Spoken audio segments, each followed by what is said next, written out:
जो मुलाकात है ना, ये मुलाकात सब कुछ तय तमाम करने वाली मुलाकात है। इसके ठीक बाद इंडी गठबंधन की बैठक होने वाली थी और उससे पहले ये मुलाकात हुई और तभी इंडिकेशन मिल गया था। क्यों हम ऐसा कह रहे हैं, सूत्रधार कौन है, चलिए जल्दी से वो जानकारी अब आपके सामने रख देंगे जल्दी से कि सूत्रधार क्यों हम कह रहे हैं कि पतवार मांझी के हाथ में, वही नैया पार लगाएंगे। चलिए बता देते हैं जल्दी से आपको, क्योंकि 21 जून 2023 की जो तस्वीर हमने आपको दिखाई, जीतन राम मांझी ने अमित शाह से मुलाकात की थी और ये मुलाकात करीब 45 मिनट चली थी। जल्दी से प्लेट्स बदलेंगे ग्राफिक्स की। देखिए 45 मिनट तक मुलाकात चली थी दोनों के बीच और 7 महीने पहले सवाल बना हुआ है कि क्या रणनीति 7 महीने पहले ही तय हो गई थी बिहार के खेला की। क्या मांझी को खबर थी और यही वजह है कि मांझी ने पहले बयान भी दे दिया था कि सब कुछ बदलने वाला। क्या मांझी ने ही जेडीयू और बीजेपी का गठजोड़ कराया है, क्या मीडिएटर की भूमिका निभाई है, ये सवाल बना हुआ है। लेकिन अभी बिहार की राजनीति में सब कुछ अस्थिर है। अभी समझ नहीं आ रहा कि क्या होना है। सुबह जो तस्वीर आई थी अश्विनी चौबे के साथ पूजा करते हुए नीतीश कुमार की,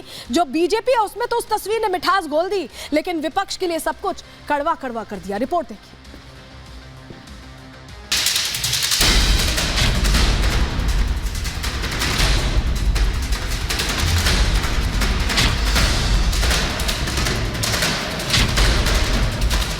बिहार की राजनीति के लिए नीतीश कुमार जरूरी भी हैं और मजबूरी भी। नीतीश कुमार जिधर भी जाते हैं उस गठबंधन का पलड़ा भारी हो जाता है।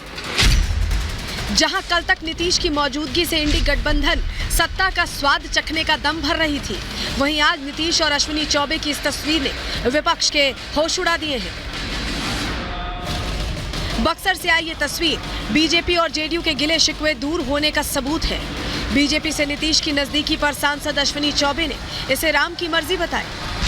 भाई देखो, भगवान के दरबार में है, जाहे विधि राखे राम ताही विधि रहिए।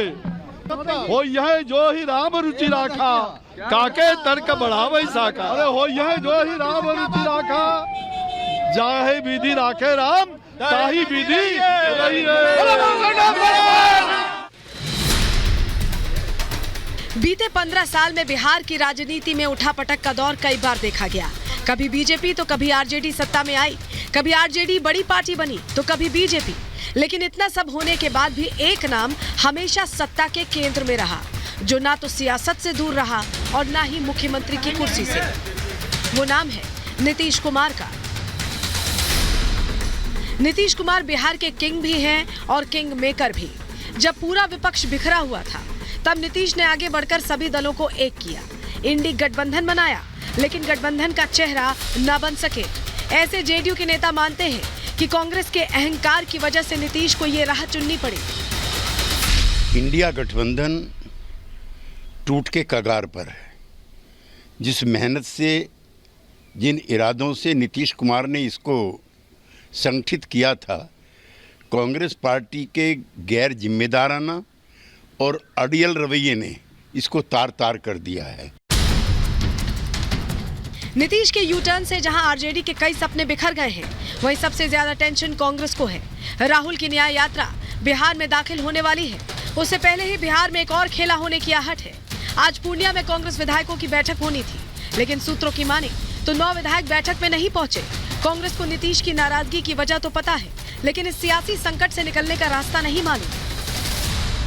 ये जिम्मेदारी नीतीश जी की है कि वो इस सिचुएशन को क्लैरिफाई करें कि वो इंडिया में रहना चाहते हैं कि एनडीए में रहना चाहते हैं।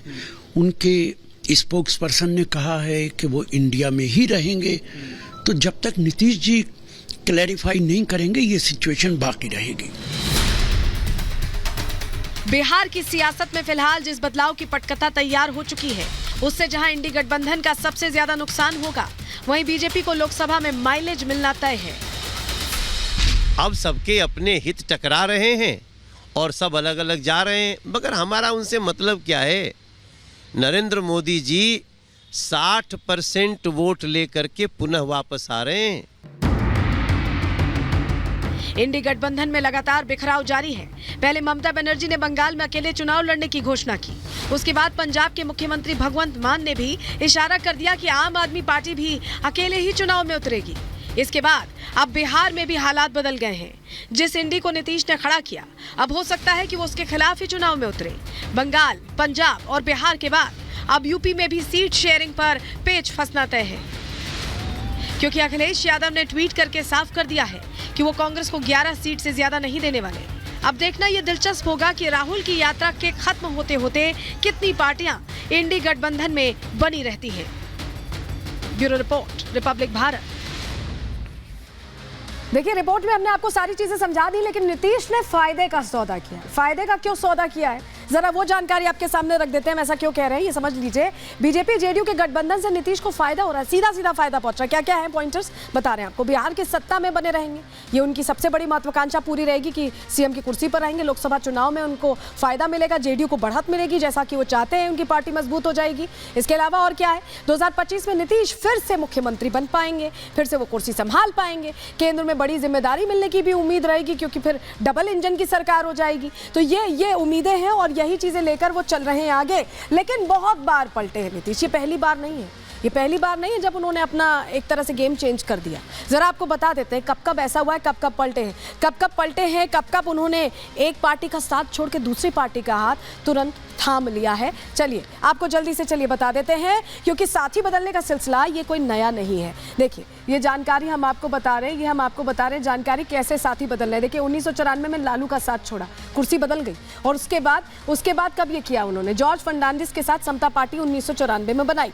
उसके बाद 1996 में बीजेपी से हाथ मिला लिया दोबारा, और अगले 17 साल तक गठबंधन चलता रहा। 17 साल तक बदस्तूर चलता रहा, सब कुछ ठीक ठाक रहा। उसके बाद 2013 में एनडीए का साथ छोड़ दिया, क्योंकि उस समय नरेंद्र मोदी को प्रधानमंत्री का चेहरा घोषित कर दिया था।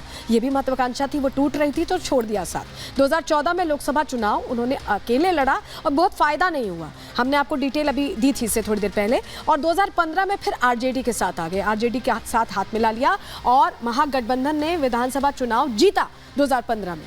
उसके बाद सरकार भी बनी, लेकिन 2017 में महागठबंधन का भी साथ छोड़ दिया, फिर से छोड़ा। 24 घंटे के अंदर, महज एक दिन में बीजेपी के साथ सरकार बना ली। 2017 का ये हम हाल बता रहे हैं। और उसके बाद 2022 में एनडीए का साथ छोड़ दिया।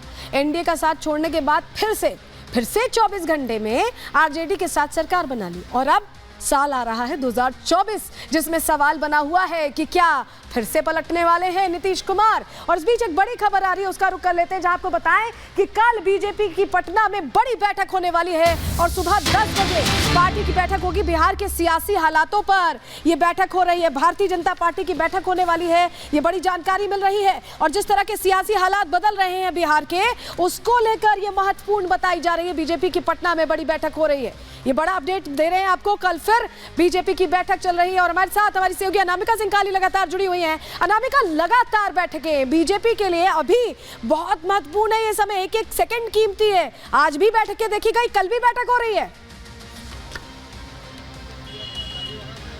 और देखिए, कल वाली जो बैठक है वो काफी महत्वपूर्ण इस लिहाज से है क्योंकि पहले तो बैठक यहां पर होगी। जो जानकारी मिल रही है इसके मुताबिक जो जेडीयू के विधायक है वो कल सुबह नीतीश कुमार के आवास पर आने वाले हैं। इसके बाद जो बीजेपी की बैठक होगी, उस बीजेपी की बैठक में पोर्टफोलियो तय किया जाएगा। माना दरअसल ये जा रहा है कि जिन बीजेपी विधायकों को मंत्री पद दिलाया जाएगा, मंत्री पद की शपथ दिलाई जाएगी, चाहे डिप्टी सीएम बनाया जाएगा, उसको लेकर पोर्टफोलियो को लेकर के कल मंथन किया जाएगा। इसके बाद जो बीजेपी के विधायक होंगे वो भी यहाँ पर आएंगे। इसके बाद एनडीए की यानी कि एनडीए की संपूर्ण बैठक जो होगी उसमें विधायक दल का नेता चुना जाएगा नीतीश कुमार को। इसके बाद नीतीश कुमार यहां से पैदल मार्च करते हुए जाएंगे राजभवन, जहां पे इस्तीफा देने के साथ वो सरकार बनाने का दावा पेश करेंगे। तो आज जो बैठक थी वो तो असमंजस की स्थिति को लेकर के थी। बिल्कुल अनामिका, जो आप बता रही हैं कि बहुत कुछ होने वाला है कल, आपसे कल भी जुड़ेंगे। फिलहाल बहुत शुक्रिया जुड़ने के लिए आपका।